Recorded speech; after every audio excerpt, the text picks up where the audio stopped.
pag-uusapan natin ngayon ay tungkol sa Icetec brake pads. Kung nasanay kayong gumamit ng karaniwang Shimano J02A, ay ibabahagi ko sa inyo ngayon ang J03A at ang latest na J05A. Ano nga bang pinagkaiba nila? Mga boss, kamusta? Ako po si Curious Kid. Welcome sa aking munting YouTube channel kung saan pwedeng kapulutan ng kaalaman ang pagiging mausisa. Tara, samahan niyo akong tuklasin ang mga bagay na di pa natin alam o naranasan. Kalat na rin ang video na to at napakalaking bagay sa akin yung pag-subscribe. Simulan na natin.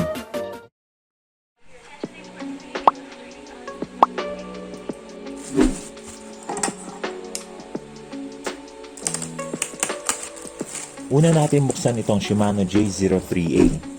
Ito ang predecessor ng J02A na made of resin and equipped with Icetec cooling fins. Ang claims nito ay 40% more wear resistant compared sa J02A.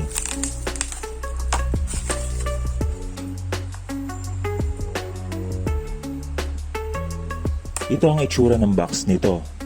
Dito sa side yung compatible brake series. At sa likod ay may barcodes at manufacturer's info.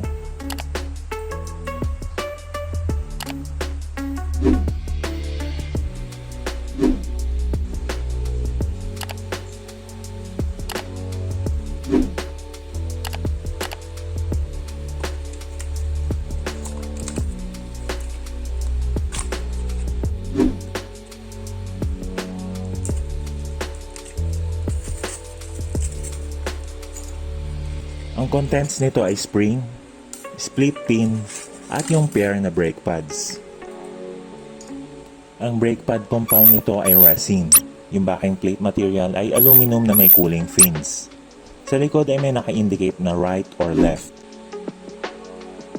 Nakalagay din dito na Shimano, mayroong code, at yung label na J03A resin. Tabi muna natin to at ibukas na yung J05A. So bakit J05A ang ikukumpara natin sa J03A? Meron namang J04C, pero yun kasi is made up of metal instead of resin. Para sa inyong kaalaman, ang resin pads ay ideal sa dry and wet conditions at ang metal pads naman ay designed para sa muddy and sandy conditions. Eto na yung box niya. Sa harap nakalagay na ito ay e-bike rated. Also made up of resin with Icetec cooling fins. Sa side yung model ng compatible brakes.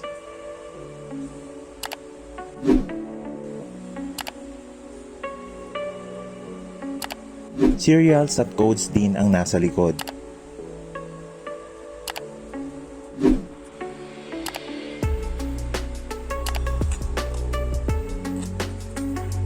Halos walang pinagkaiba yung box nitong dalawa bukod dun sa model number.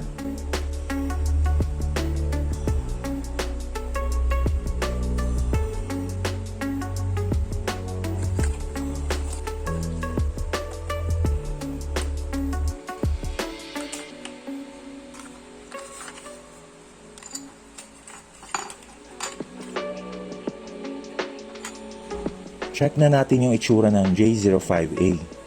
May pair ng brake pads for right and left. Then may spring at split pin included.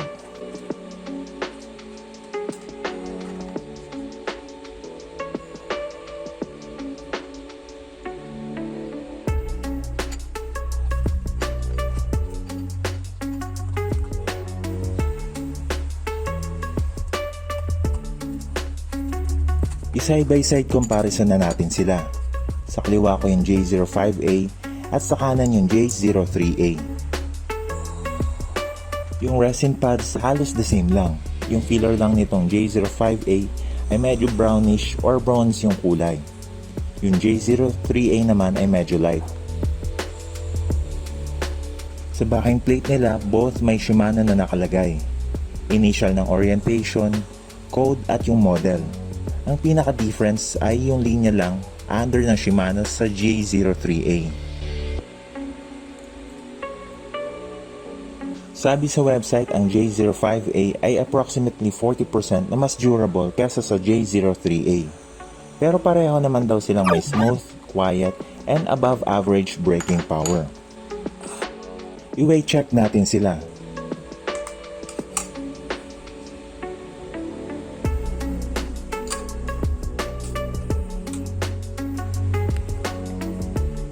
Itong J05A ay 21 grams lang kasama yung pin at spring. Itong J03A ay halos ganun din.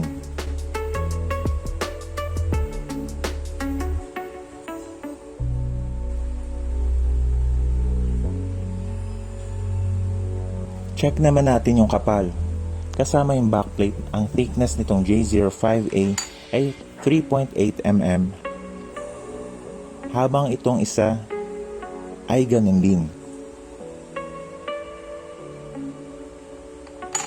Magkano nga ba ang price nila sa market ngayon? Para sa J05A, more or less ay ganito. Ang presyo naman ng J03A ay nagre-range sa ganito as of this recording.